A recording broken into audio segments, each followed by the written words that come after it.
The New York Rangers may not be doing so good overall this season so far, but as of late, especially since the start of January in 2025, this New York Rangers team has started to look, I would say, a lot better. And I'm not saying they're completely fixed and everything's going to work out and this team's going to make playoffs and go on a run here and possibly win the cup.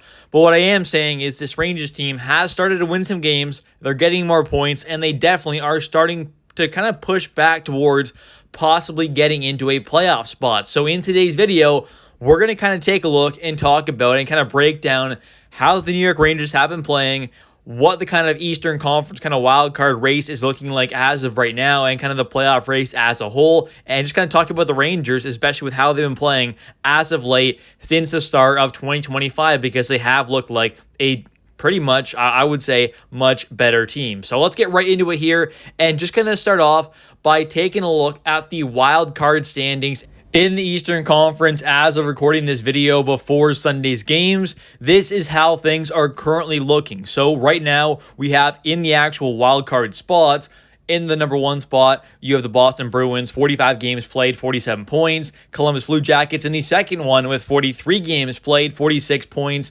And then you've got in third there, just outside, you've got Montreal with 42 games played, 44 points. Penguins tie with them for points, but have 2 more games played. And then a few more spots back in the number 7 spot for the wild card race, you have the New York Rangers with 42 games played, 42 points. So the Rangers are starting to push back a little bit more towards obviously making the wild card. So really, if you compare them to the two teams that are in the wild card spots right now, the Rangers have 3 games in hand on the Boston Bruins, who were in the 1 spot, and they're 5 points back. So obviously, there's 6 possible more points there for the Rangers. So technically, if they won all those games, they'd be above the Boston Bruins there. And then for the second spot there, the Columbus Blue Jackets, they've got 1 game in hand on them, so 2 possible points. So if the Rangers won that, they would be only 2 points back there of the Columbus Blue Jackets for the second wildcard spot. Now, yeah, there is, still 4 teams in between them and that second wildcard spot. You got Montreal, Pittsburgh, Ottawa, and Detroit. So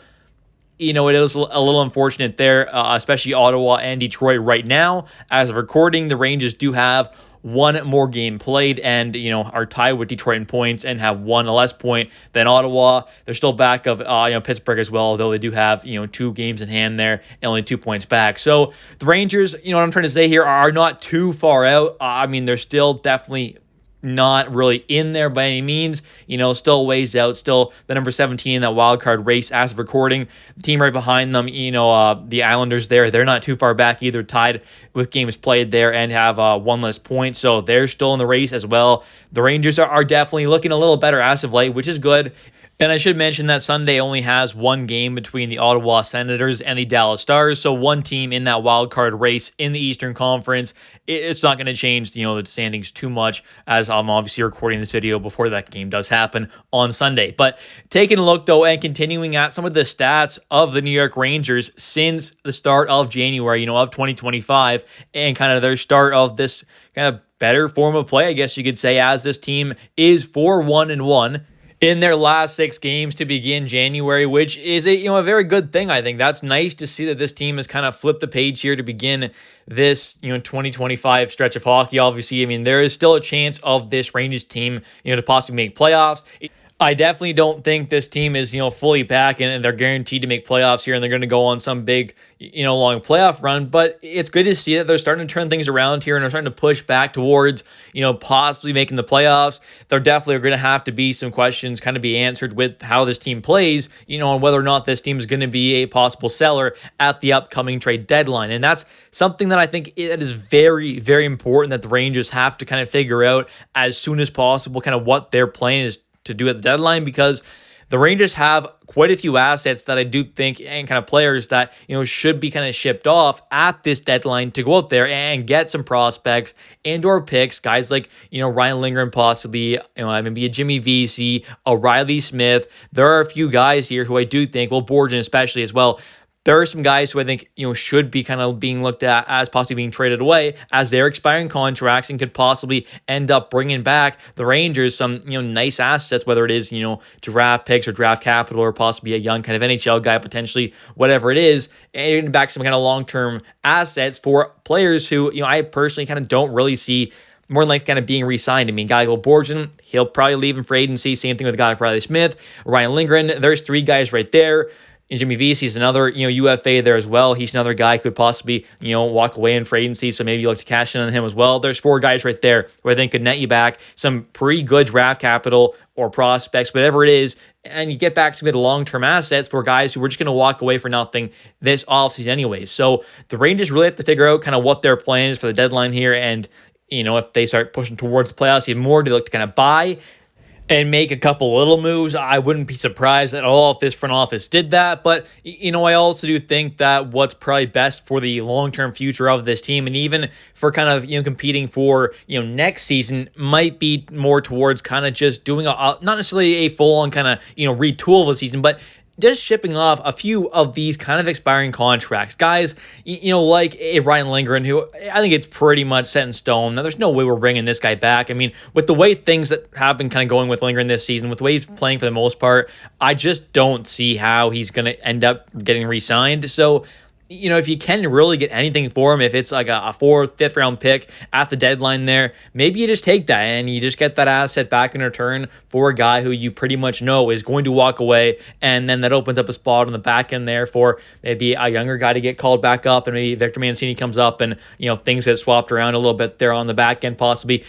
We've seen guys like Schneider play the left and right side. So there are definitely some options there on this back end where we see a guy like Lindgren chipped off and you see another young guy get called up there and get some more time, especially with a guy like Zach Jones also possibly getting traded away, which he's also a guy who maybe you look to cash in on a little bit there. I mean, he's not going to get a ton back, but maybe you can get a fourth, fifth round pick for Zach Jones, possibly from a team out there. Definitely a possibility. Riley Smith as well. There are a lot of guys on this team who I think, should be looked at to being, traded away, getting some assets back in return. And you can still, make a selling move or two and possibly go out there and make, a buying move. Maybe there's a younger kind of NHL guy who just hasn't been, quite doing his thing, maybe, and reaching his full potential with a certain team around the league. And maybe you do kind of a Capo Caco thing where this time we're going out there and we're spending a couple draft picks and going out there and getting that kind of young guy like that Caco in a certain situation on another team. And if we get that Caco back in return and he starts lighting it up for us like Caco has done for the Kraken there, which has obviously made that trade look a little worse for the Rangers. But if you get what I'm saying there, that kind of a buying move, I would not be against at all. We're going out there, maybe you're getting a decent kind of defenseman who is young and maybe hasn't quite reached his full potential yet. You go out there, you bring him in for a couple draft picks while also making a selling move or two, and you pretty much pay for that, maybe young guy, by trading away Lindgren and, Borgen as well, right? So I'm just kind of bringing up some options here, possibilities. Obviously, I'm just kind of speculating, but those are the kind of moves that I definitely would be okay with in the buying sense where, this front office, I don't think is going to want to fully kind of, be in a fire sale kind of at the deadline here. So maybe those kind of moves there where you're also selling and buying kind of makes a bit of sense there for this team.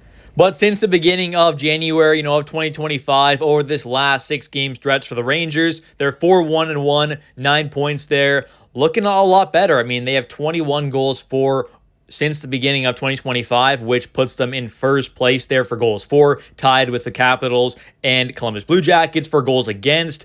They're not doing the greatest there, and that's kind of another thing that maybe is a little worrisome is, they're scoring so far in 2025, but they're also allowing a lot of goals as well. As right now, they have allowed, tied for the third most in 2025 so far, and this is what all these stats are since the beginning of January, 2025. Over the last 6 games for the Rangers, they've allowed 18 goals, which is tied for the third most alongside the Maple Leafs, Blackhawks, Sabres, Kraken. So obviously a few teams there, but the Rangers have allowed, 3 goals per game over these 6 games played so far in 2025, which is not completely ideal. So obviously that's not great there, but the goals for is looking pretty good. The power play percentage has, been a lot better as well. They have the 5th best power play percentage in 2025, 36.4. The penalty kill has not been great though, only at a 66.7. Obviously way down there in the league. So that's not great. And, basically what I'm trying to say here is, yes, offensively in 2025, that's kind of been the factor here in some of these wins, and obviously, getting to the overtime loss there against the Stars there where the Rangers went up 3-0. Obviously let the Stars come back there. That was disappointing, but the offense has kind of been good, but the defense and goaltending has obviously not been great. So there definitely are some positives and negatives to this kind of play so far and the reasons for these wins. So that's kind of why I'm definitely saying, this team is not fully back. Yes, the power play is kind of starting to look like it's getting towards being back, but the penalty kill is not there. The goaltending's not there. The defensive kind of play, even though this team has never been great defensively, they're still not looking great here. So I think there definitely are some, issues with this squad overall, and that's kind of why you definitely can't expect this team to be a 100% kind of playoff team, but they definitely are looking a lot better, which is good because there definitely still is a chance this team can push for a playoff spot.